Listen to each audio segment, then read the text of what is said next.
അതൊക്കെ cut short ചെയ്യാം. കാരണം ശരിയായിരിക്കാം, PCCക്ക് താല്പര്യം ഉണ്ടാകില്ല, പക്ഷേ ACCക്ക് താല്പര്യമുണ്ട്. അവരോട് PCCയോട് ACC പറഞ്ഞിരിക്കുന്നത് നിങ്ങൾ സഖ്യം ഉണ്ടാക്കണമെന്നുള്ള ആ ഭാഗമൊക്കെ വിടാം.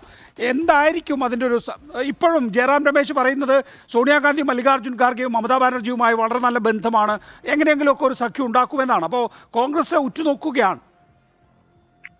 തോന്നുന്നില്ല വരും ദിവസങ്ങളിൽ കോൺഗ്രസും തൃണമൂൽ കോൺഗ്രസുമായി പശ്ചിമ ബംഗാളിൽ ഈ തെരഞ്ഞെടുപ്പിൽ ഒരു സഖ്യമുണ്ടാകും എന്ന് ഞാൻ കരുതുന്നില്ല. കാരണം അതിന്റെ ഒരു സബ്ജക്റ്റീവ് കണ്ടീഷൻ ഇവിടെ, ഞാനിപ്പോ കൽക്കത്തയിലാണുള്ളത്, ആ ഒരു സബ്ജക്റ്റീവ് കണ്ടീഷൻ ഇവിടെ അതിനനുകൂലമായ ഒരു സാഹചര്യമല്ല ഉണ്ടാക്കിയിട്ടുള്ളത്. അതുകൊണ്ട് തന്നെ മാത്രമല്ല കോൺഗ്രസ് ചോദിക്കുന്ന സീറ്റുകൾ, കോൺഗ്രസിന്റെ പരമ്പരാഗതമായ ചില സീറ്റുകൾ നികേഷ് അറിയാവുന്ന തന്നെ മാൽദയിലും ദിനാജ്പൂരിലും മുർഷിദാബാദിലും ഒക്കെയായി കോൺഗ്രസിന് പരമ്പരാഗതമായ ചില സീറ്റുകളുണ്ട്. ആ സീറ്റുകൾ വിട്ടുകൊണ്ട് കോൺഗ്രസ് ഒരു കോംപ്രമൈസിന് പോകുമെന്ന് ഞാൻ കരുതുന്നില്ല. മാത്രവുമല്ല ഒറ്റയ്ക്ക് നിൽക്കുമ്പോൾ പോലും കോൺഗ്രസ് ജയിക്കാൻ കഴിയുന്ന സീറ്റുകളാണ് ഞാൻ ഈ പറഞ്ഞത്. ഗനീകാൻ ചൗധരിയുടെ ഒക്കെ സീറ്റുകൾ, അതുപോലെ അധിർ രഞ്ജൻ ചൗധരിയുടെ സീറ്റുകൾ, ദിനാജ്പൂരിൽ നാസ്മുൻഷിയുടെ സീറ്റ്, ഇത്തരത്തിലുള്ള സീറ്റുകളൊക്കെ തന്നെ കോൺഗ്രസിന്റെ പരമ്പരാഗത സീറ്റുകളാണ്.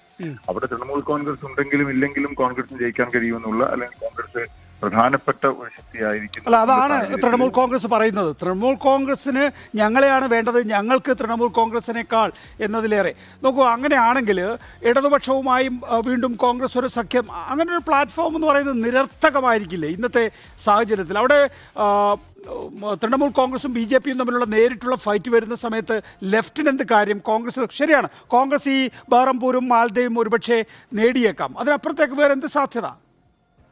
നമ്മൾ സംസാരിച്ചു വരുന്നത് കോൺഗ്രസും തൃണമൂൽ കോൺഗ്രസും തമ്മിലുള്ള ബന്ധത്തെ സംബന്ധിച്ചാണ്, അല്ലാതെ കോൺഗ്രസും ഇടതുപക്ഷവും തമ്മിലുള്ള ബന്ധത്തെ കുറിച്ച് നമ്മൾ ചർച്ച ചെയ്തിട്ടില്ല. കോൺഗ്രസും തൃണമൂൽ കോൺഗ്രസും തമ്മിൽ ഒരുമിച്ച് നിൽക്കുമോ ഇല്ലയോ എന്നുള്ളതാണ് ചോദ്യം വന്നത്. നമ്മൾ ആ രീതിയിലാണ് സംസാരിക്കുന്നത്.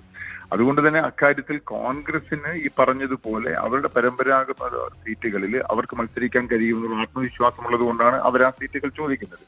അത് വിട്ടുകൊടുക്കുവാൻ മമതാ ബാനർജി തയ്യാറാവില്ല എന്നുള്ളതാണ് ഇപ്പോൾ പുറത്തു വന്നുകൊണ്ടിരിക്കുന്ന സൂചനകൾ.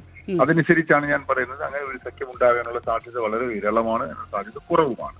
ഇനി അതിനുശേഷം ഉണ്ടാകാൻ പോകുന്ന ഒരു സാഹചര്യത്തെ കുറിച്ചാണ് നികേഷ് പിന്നീട് ചോദിക്കുന്നത്. അങ്ങനെയാണെങ്കിൽ ഇടതുപക്ഷത്തെ എന്താണ് പ്രസക്തി എന്നുള്ളതാണ്. ഇടതുപക്ഷത്തെ സംബന്ധിച്ചിടത്തോളം കഴിഞ്ഞ പാർലമെന്റ് തെരഞ്ഞെടുപ്പിലും ഒരു സീറ്റ് ജയിക്കാൻ കഴിഞ്ഞിട്ടില്ല.